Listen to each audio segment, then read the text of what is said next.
Welcome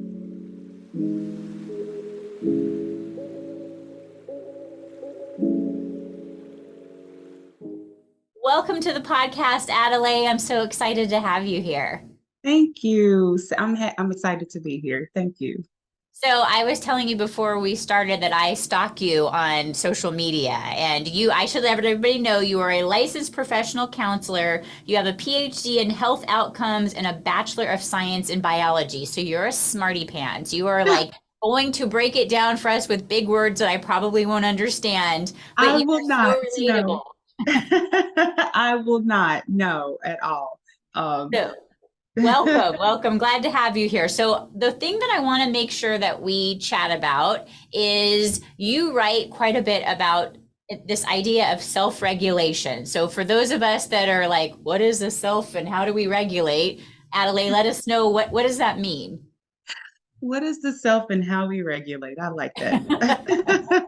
So, self-regulation is really all about using your body to, get out of your head. We have so many thoughts, and these thoughts create feelings. But what self-regulation does is kind of helps us tap into the body in order to get out of the spiral of thoughts and get out of the idea that we don't maybe have any control. So the body is kind of a locus of control that helps with that. Self-regulation is it's a term that is basically saying this is how I feel better in a space where maybe I feel out of control.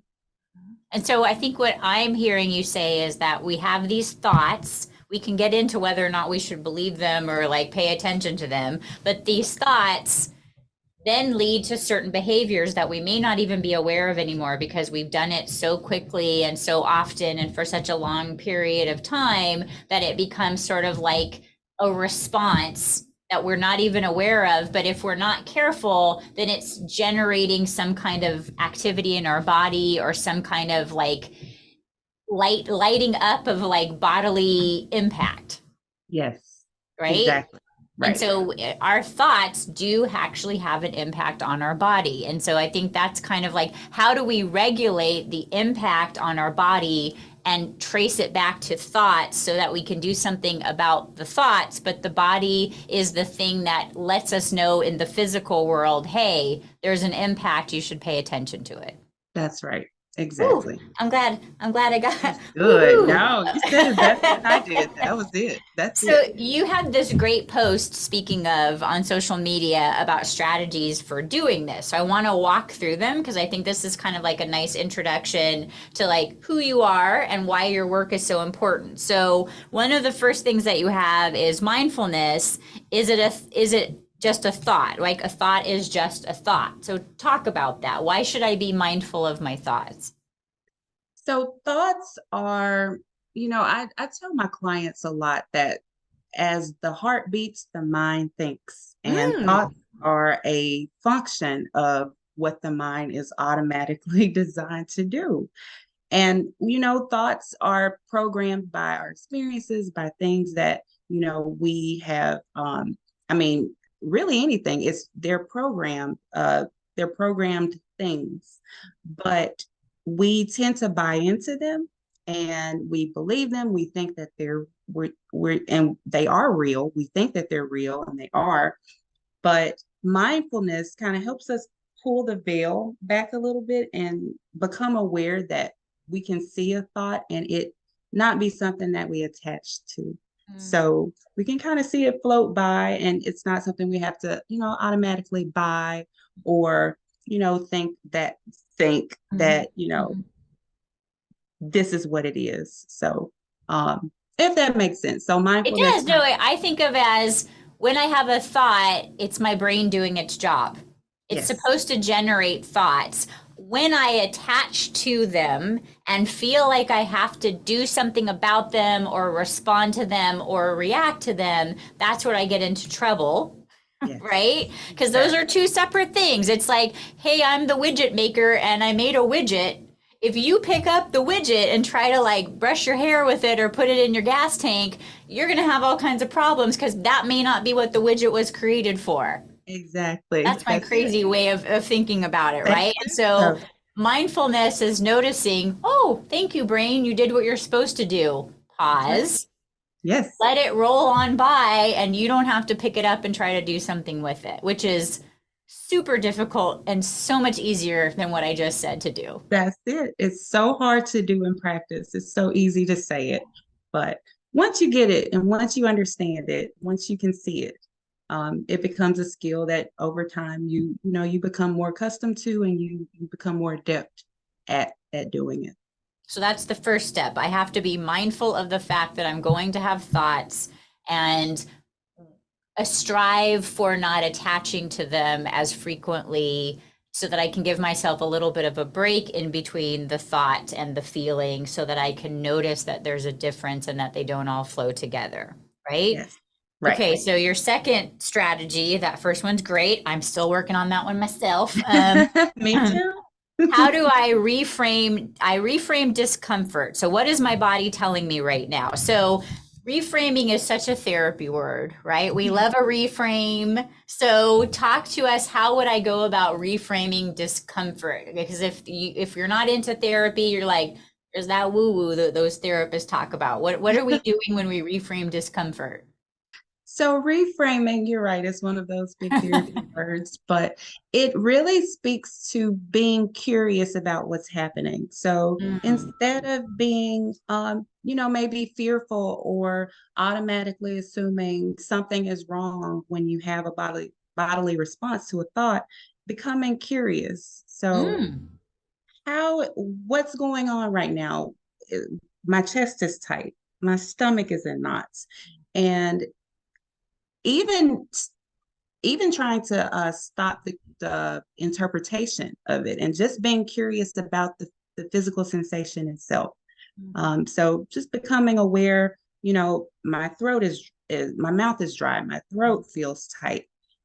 That's how you reframe it. Just being able to kind of become aware of it instead of trying to interpret it.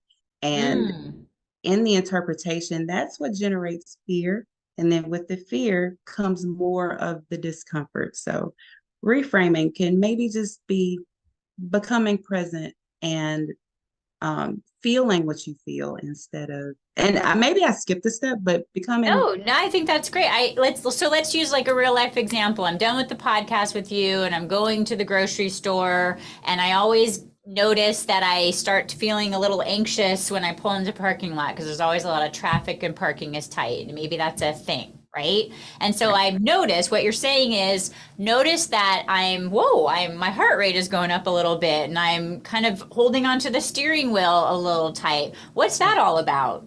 Right? You're yes, saying like what's coming up for me? Is there like a saber-toothed tiger actually springing from another car that's attacking me? Or am I just kind of doing something that I've been doing on autopilot that I've sort of trained myself that when I yeah, enter the parking lot, I'm going to have this biological response? And yes, is that really something that's an actual fear, or is that a behavior that I've trained myself to do? right. And it slows you down enough to just be aware of what's happening in the present. It slows down the process instead of the interpretation of what's happening. Now you're just aware of physical sensation. I'm here, I'm in my body, and you feel it.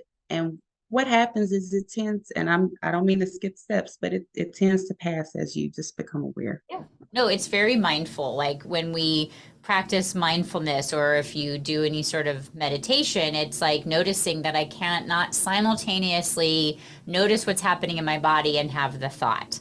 Right. Yeah, So what you're doing is you're suggesting that I'm aware of the thought and then I shift into what's happening with my body because I can't stay in the thought. And if the thought is the thing that's causing me distress, let's focus on the distress versus the thought. that's it. Exactly. See how smart you are? Okay, so then your third important step is tune into what your body is telling you. So what you were just saying, sort of elaborate on that. It's telling me that I have some sort of distress, or Yes. I perceive that it's distress.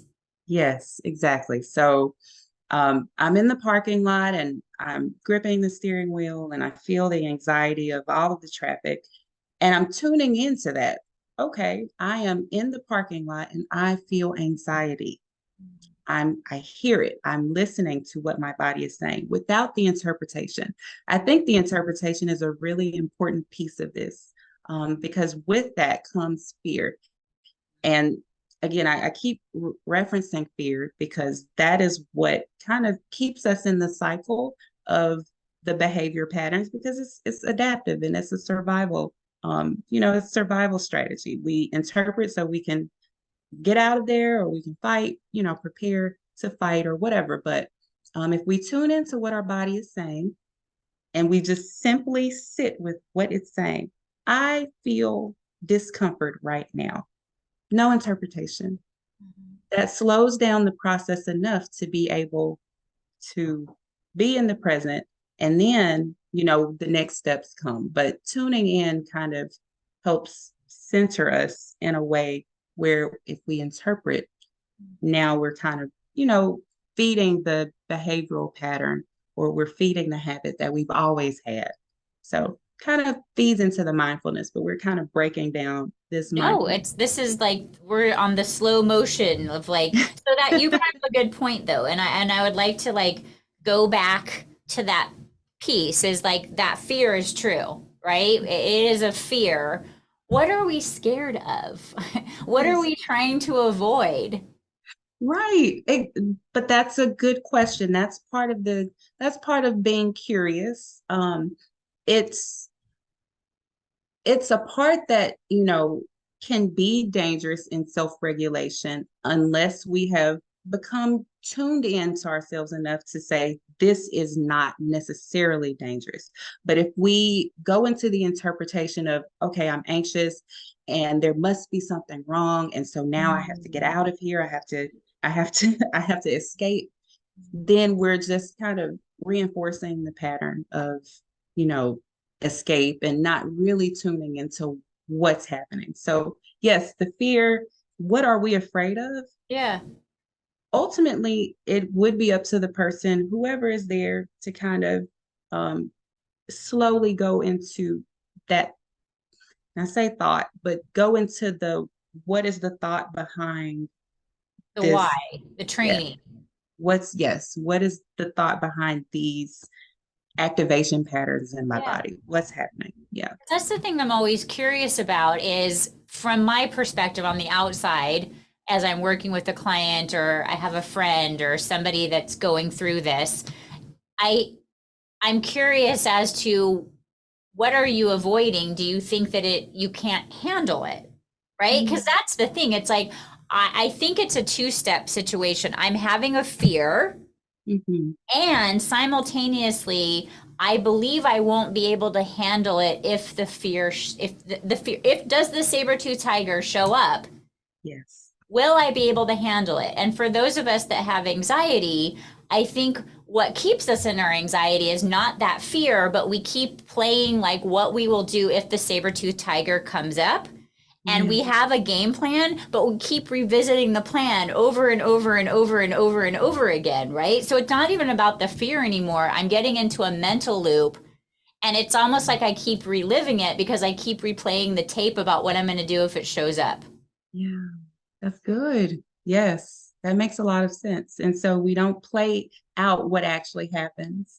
Yeah. And so the fear never really is fully addressed because we don't open the door into what if this is in front of me. We just go to the door of it's there and then we run. That makes so Yeah. much sense. Well, Yeah. because it's like, that's where we can help as therapists, because you do Mhm. cognitive behavioral therapy and acceptance and commitment. And it's like, that's when we can do our self talk and like, I can't handle this.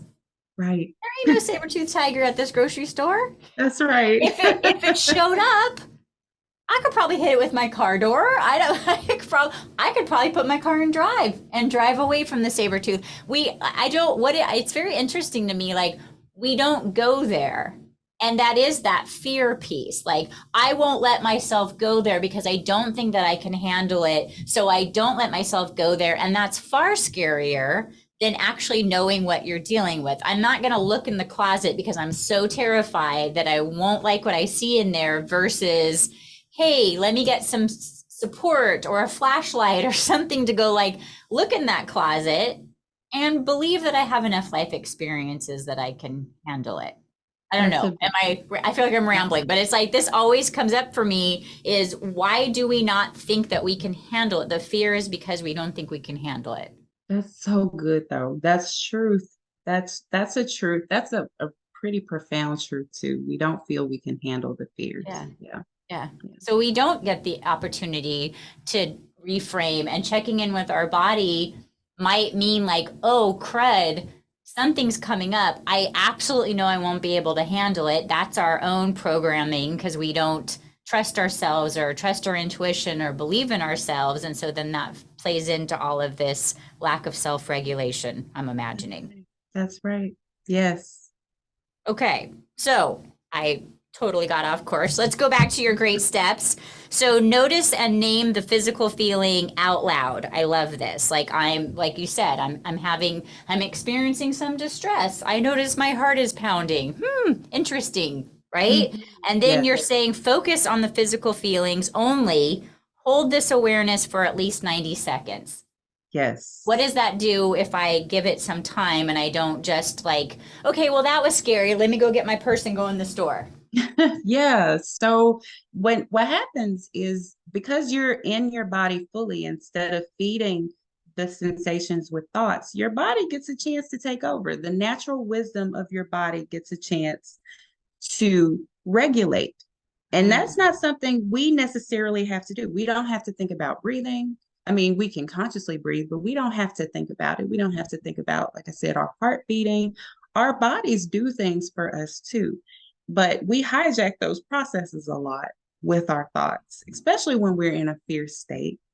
But if we can hold that awareness for long enough for our bodies to take over, our bodies will actually go through Mhm. processes that help regulate us too.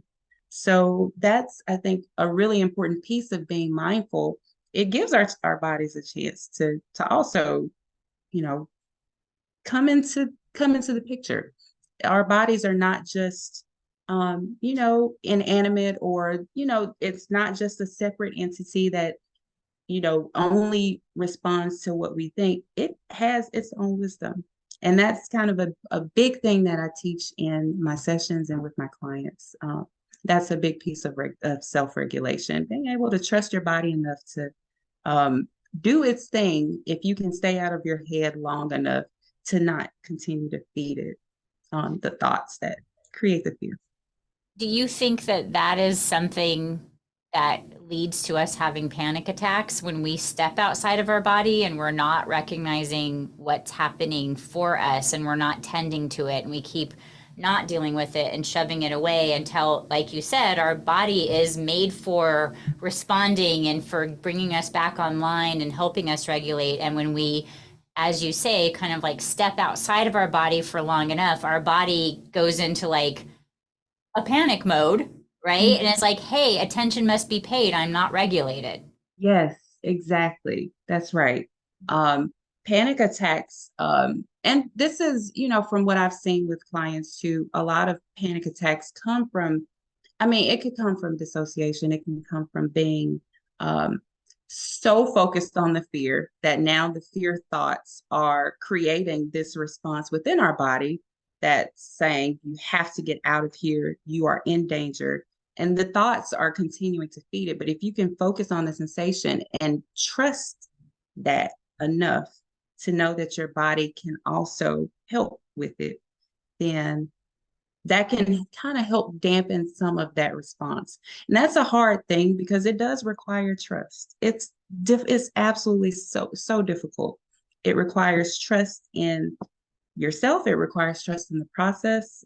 It requires trust that you can handle what's happening and that you will not just disintegrate into a puddle if you allow yourself to feel sensations that don't feel comfortable. Mm. Um, so I think it requires a lot of being able to trust those processes, which is again part of the overall picture of self-regulation. Trust is a big part of it. Yeah. Trust that you were built for this and that you will be more resilient than you give yourself credit for. That's it. So your last step is after holding awareness of physical symptoms, notice if they begin to fade. Right? Is that how I build trust? Because I see that if I see myself doing this often enough, then this becomes muscle memory for me. And I Yeah. can trust that just like I don't have to focus and remind myself to breathe, that I don't have to focus and remind myself that I'm going to be okay and that this too will pass and that I will handle it. That's it. Exactly. You begin to trust it as you do it. And the first time and the second time and the third time will be difficult. But as you see that this actually is effective, yeah, it does build a sense of, okay, maybe there's more to this than I, understood. And now maybe I can trust these processes. I can trust that I can be in my body and that I can handle in a more calm state. I can handle the thoughts that maybe fed this fear state. But right now, I'm going to focus on my body so that I can calm myself. And I know that my body is also here to help me with that. Yes. I think this must be such a very helpful tool for working with people that do not know how to have distress tolerance very well, right? That making others responsible for how they receive information, or you've got me so upset, you've got me so flustered, look what you did, that it Yes. kind of helps us take power back that, like, I don't have to be so reactive or, gosh, be so victimized by what my partner might say or a friend might say or a parent might say, that I actually have now the trust, the ability, the tools to handle that distress that's coming my way in a very new and hopefully freeing like set of tools.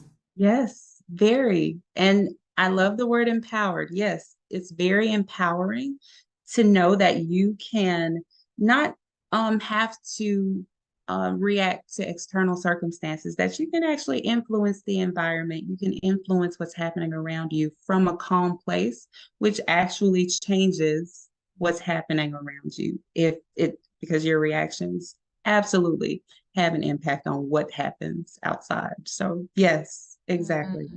Hmm. So I love to talk about relationships on my show. So we're going to bring it to relationships. Do you Okay. see in your experience that if one or both of the partners in a relationship are not able to self-regulate, that that would create difficulty? Uh, I know that might have been like I led you into that one, but talk about that.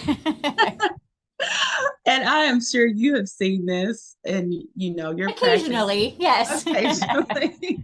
That's probably one of the big ones in terms of the issues that maybe are experienced in couples. But yes, I have seen that if one person has difficulty self-regulating and the other person um, a lot, actually, what I've seen is, one person has difficulty and another person may have more control, or they have a better, they're better at doing it. And they Mhm. end up kind of absorbing a lot of Mhm. the difficulties and the issues that happen because they're better at regulating themselves. But yeah, both parties, having trouble doing that is like gas on a fire. I mean, when you're reactive and the other person is reactive, it's a cycle, and it's really difficult to hear, to listen, and to actively problem solve in that space. So you make the recommendation of like kind of naming out loud what's happening for you. Would that be maybe a valuable tip to do when you're with your partner? We're in the grocery store parking lot together now. You're in the passenger seat and I'm in the driver's seat and I'm getting, dysregulated. And would it be helpful maybe for me to announce to my partner, hey, I'm getting super anxious right now. This parking lot is a lot Mhm. and I'm getting into my head, would it be a good tool, even though I'm working on doing my own thing, to tell my partner about it and ask for some kind of support? Absolutely, yes. Because that does several things. Being able to incorporate that skill, that's you. So you were speaking in I statements. What that does is does not place it on the partner. It invites the partner to it invites the partner into the other person's experience. So now maybe they don't feel responsible. They're just there with them in the experience. It can create a sense of presence for both people. And now that could actually be an invitation for the other person, being in that space of presence, knowing what the other person is experiencing. Now it's an invitation without feeling like they have to fix it. They're in there with them, and natural processes maybe can unfold where, they can do something to help their partner with those feelings. So yes, it absolutely is. That is, to me, a huge skill, to be able for one person to be vulnerable enough to invite the other person in that space. Yes, huge. So if I am, getting to receive this behavior from my partner, trying to say it in a loving way, and I'm recognizing that sometimes it seems like their dysregulation seems out of proportion for the things that are happening in our world. For instance, if every single time we go to this parking lot and they're not able to dysregulate, and I, as a partner, am viewing, gosh, I'm concerned about a parking lot completely making you not able to function for the next 2 hours. How Mhm. might we lovingly suggest to our partner that perhaps we could work on some of these skills? Hmm. That's a good question.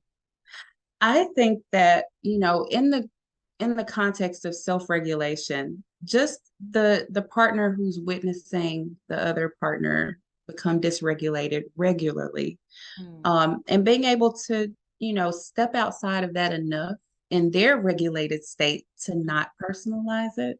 Ah, okay. I think that that could be something really powerful, especially if the other partner can remain in that space.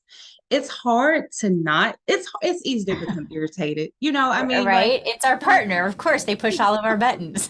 yeah, like, I can see a partner saying, you always do this. Why is this? Why is it always like this? But being able to, stay regulated in that state, I can see patience, tolerance.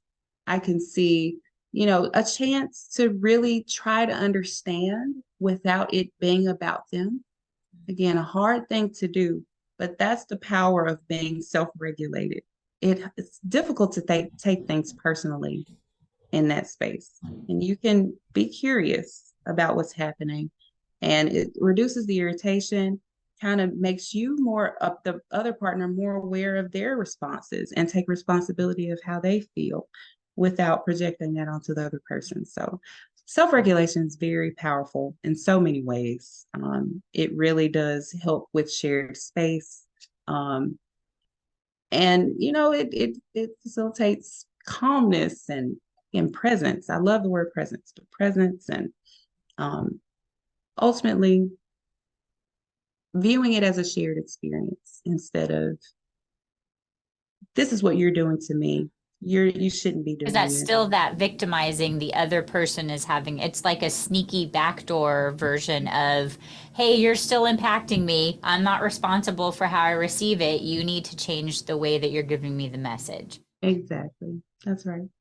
So what I'm hearing is that self-regulation is not just a tool for myself so that I feel more calm and collected and like able to deal with the world, but it's also a lovely tool for relationships because we are going to be triggered by each other. They know exactly how to push all of our buttons when we're in a relationship, and we safely project our stuff onto our partners sometimes. And so how do we not only learn to regulate as a couple so that we can have better interactions and talk about our needs and ask for the things that we'd like to be different, but I also have to be able to regulate in case the answer is no, right? Because not my partner's not always going to be able to do the things I want them to do, not That's because right. they don't love me, but because they have their own stuff coming up that they need to regulate about.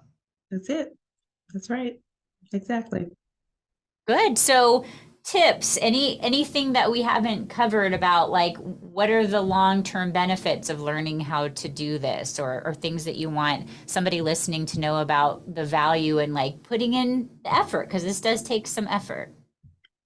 Oh my gosh, the value of being able to be present within yourself in the face of external difficulties that we cannot control. I mean, it's it's so hard to articulate how profound it is to be able to bring your locus of control internally, to be able to say, you know what, things that are happening outside of me, they happen, but I know, like you said, I know I can handle it.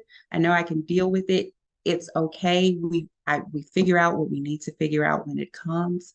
That's all part of self-regulation. Just being able to, know that we don't have control, but that is okay. It's okay. And we can handle what comes. And discomfort comes and it goes. It's okay. That's the power. The power is we can handle what comes. Discomfort is not a forever visitor. No. Lovely. This has been super helpful. I think there's not a single person listening to this that hasn't experienced some moments of, maybe even if we know this, sometimes we forget to do it, or we're so dysregulated because we've gone without doing this, that this is really helpful. And I'm really grateful for you coming on and sharing your wisdom with us. How can people find you if they want to connect with you or learn more about you? So I am on Instagram and my handle is Empowered Wellness and it starts with the letter M. So Empowered Wellness. And I have tons of links in my bio on Instagram, so you can find me on any of those links. And yeah, I'm so thankful. Thank you for having me on, Dana. Of course, you're delightful. I knew you would be. I've been so excited to meet you, and we'll put all the links in the show notes. And I definitely think you're just such a light, bright spot, and I really enjoy getting to chat with you. And you make it seem so easy to self-regulate that I'm inspired. So thank you for that. Well, I think that's something we all are working on every day, including me, but it definitely is worth the work for sure. I see the difference in my life. And I think with the work, you ultimately see it over time. You see the difference. So, yeah, thank Thank you, you. my friend. Thanks for being part of this. Thank you so much. Okay, Bye. take care. Bye. Thanks for tuning into the D Spot. Find me, Dr. Dana McNeil, and my guests on social media using the links down below. Subscribe for new episodes weekly and leave a comment letting us know how and if you can relate or what topics you'd like us to cover next. See you next time, and don't forget, go into therapy is cool.